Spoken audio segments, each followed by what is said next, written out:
Paano yung naging proseso nung pagbalik mo sa Mabuco? Ano yung mga naging factors why you chose to return? Except sa, syempre, school mo siya nung high school.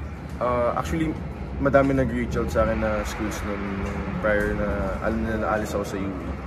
Pero syempre doon ako sa, kung sabi ko sa sarili ko, kung lilipat talaga ako, doon ako sa, kilala na ako na nagtitiwala sa akin, and nagtitiwala din ako sa kanila.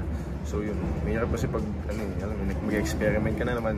On yun nga, yung sinabi ni Coach Randy na kanina, dapat pag bumalik ka, hindi lang dapat makapaglaro pero dapat may mission. So, nung pagbalik mo nga, nung nag-start na yung practices nyo, ano yung mga sino yung mga unang players na parang inano na, tara gawin natin to?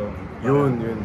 Unang talaga si Paulo Hernandez talaga. Sinundo pa ako niya sa baba kasi magdo-dorm na ako eh. So yun, tapos feel ko nung time talaga na yun, alam na locked in na kami sa moment na nga kung saan kami ngayon. Tapos ayun nga, palagi ko siya inaaya, palagi kami nag-aaya, nag-aagahan kami palagi sa practice mga 1 or 2 hours before practice kasi gigil talaga kami, especially nangyayari nung last season pa ngayong napakita nila eh. So thankful na ang ganda ng pinakita niya. I'm so proud of them, and di pa tapos finals.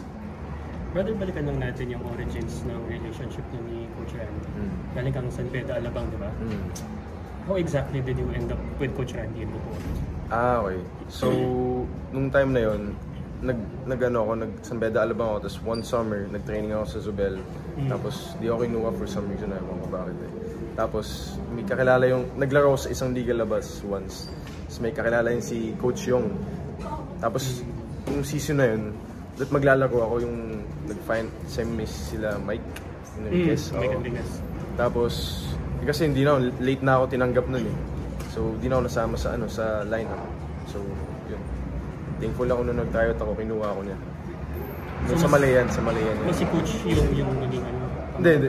Parang contact lang si Coach Yong. Tapos, pero yung nag-connect talaga si Coach Randy. Kasi si Coach Yong wala pa sa nun. Wala pa sa Mapua eh. So, Mapua Junior. So, yun. Ever since nun, grabe na talaga yung namin. Brother, ito yung relationship niyo ni Coach Randy. How do you describe it kung gaano siya ka-special? Kasi, of course, na-experience mo na nga na walang Randy Alcantara sa buhay mo eh. Oo. Ngayon, ito. Sobrang special talaga. Like, hindi ko ma-explain eh. Like, pag sa court, grabe talaga yung tiwala.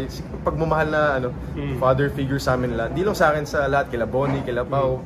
Sobrang grabe lang talaga yung tiwala na binibigay niya eh. Compared sa ibang coach yun yung hindi ko talaga mapakaniwala na kahit sumablay, pag titingin ako sa kanya, go lang, yun.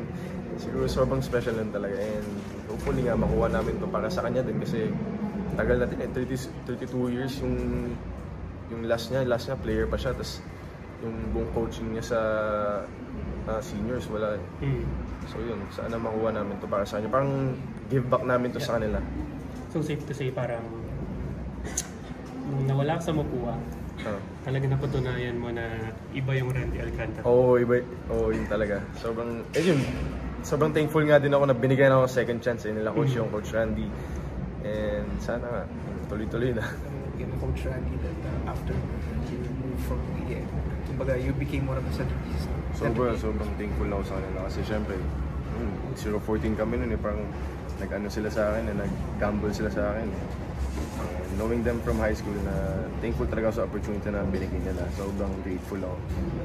Especially now nasa posisyon na ako ngayon. Grabe talaga.